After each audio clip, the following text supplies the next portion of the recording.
नमस्कार, टीवी 100 में आपका स्वागत है और मैं वीरेंद्र गुप्ता। जैसा कि आप जानते हैं कि जैसे-जैसे विधानसभा चुनाव की तारीख नज़दीक आ रही है, मतदान की तारीख नज़दीक आ रही है, वैसे-वैसे तमाम राजनीतिक दलों में सक्रियता तो देखने को मिल ही रहा है। साथ ही साथ तमाम राजनीतिक दल के द्वारा घोषित प्रत्याशियों में भी जबरदस्त सक्रियता दिखा। आज जनपद मिर्जापुर के मझवा विधानसभा क्षेत्र के एकमात्र प्रत्याशी पुष्पलता बिंद जी आज नामांकन करने के लिए जा रही हैं और देखना दिलचस्प है कि मझवा विधानसभा अन्य विधानसभा की तुलना में क्यों बहुत महत्वपूर्ण है। बताना आवश्यक है कि मझवा विधानसभा ही एक ऐसा विधानसभा क्षेत्र है जहां की बड़ी राजनीतिक राष्ट्रीय पार्टी ने अपने प्रत्याशी की घोषणा की है और उसी क्रम में मझवा विधानसभा क्षेत्र से पुष्पलता बिंद आज हमारे साथ मौजूद हैं। आपका बहुत बहुत स्वागत है पुष्पलता बिंद जी। धन्यवाद। मैं पुष्पलता बिन 397 मझवा विधानसभा बसपा प्रत्याशी।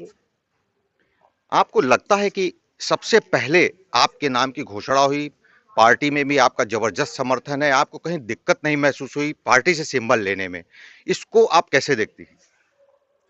देखिए, मैं सहायक अध्यापिका थी।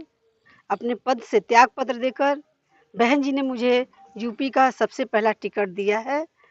मैं जनता के बीच में जाती हूँ और अपनी जनता की समस्याओं को देखती हूँ और जितना हो सकता है मैं जनसंपर्क कर रही हूँ और लोगों की उम्मीद है कि बहन जी की जो शासन व्यवस्था थी, बहन जी के शासन व्यवस्था था, कानून से कानून का राज चलता था।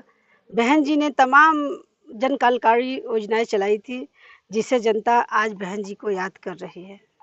आपको शिक्षा के क्षेत्र में होने का भी बहुत फायदा मिल रहा है, इलाके के लोगों का कहना है कि चूंकि आप शिक्षा के क्षेत्र से हैं और एक ऐसी प्रत्याशी हैं, आपको लगता है कि आपके इलाके के लोग आपको वोट करेंगे?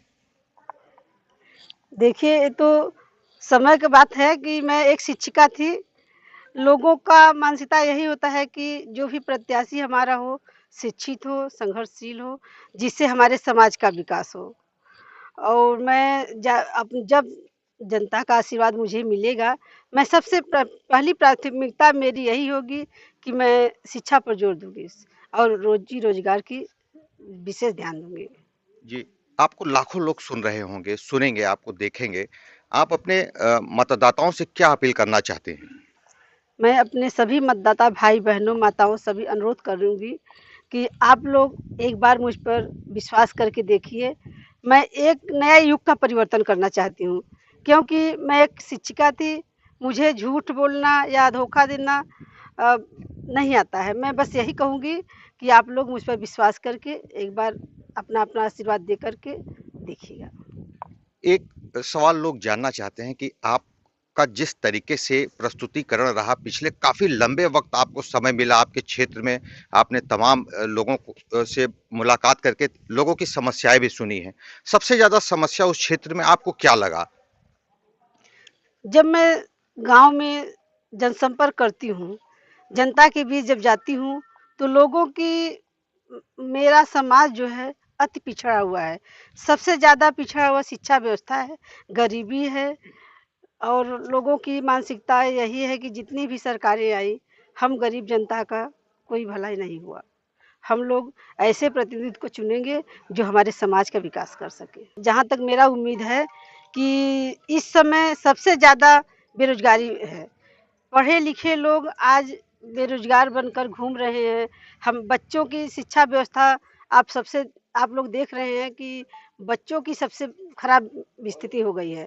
जो कि बच्चे 2 साल से स्कूल कॉलेज नहीं जा रहे हैं, उन लोग का भविष्य खतरे में है।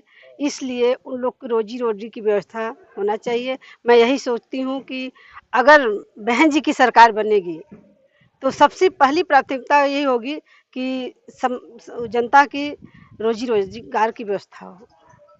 तो पुष्पलता बिंद जी हमारे साथ थी और अपनी बात बड़े ही बेबाकी अंदाज में उन्होंने रखा है और सबसे बड़ी बात यह है कि जिस तरीके से संपूर्ण जनपद में मझवा विधानसभा क्षेत्र में शायद सर्वाधिक समय पुष्पलता बिंद को मिला।